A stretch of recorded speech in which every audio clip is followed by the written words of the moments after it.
El costumbrismo aragonés ha vuelto a inspirar la elaboración del tradicional Belén de Bantierra. En concreto, este año se rinde homenaje al mundo rural aragonés.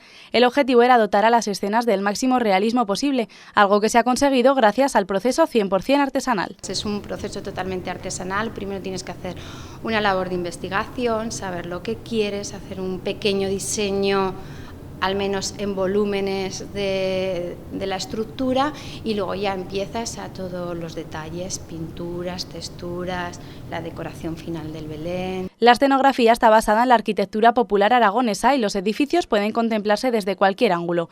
Las figuras de más de 27 centímetros están realizadas en barro y vestidas con telas naturales. En Bantierra llevamos 5 años montando el Belén, este es el 5.º año. Siempre han sido belenes costumbristas, un poco de la representación que Bantierra tiene, la implicación con todo el mundo rural y así. Entonces normalmente suelen ser belenes costumbristas. El Belén de este año, Días de Antaño, se podrá visitar en la sede de la entidad hasta el próximo 7 de enero.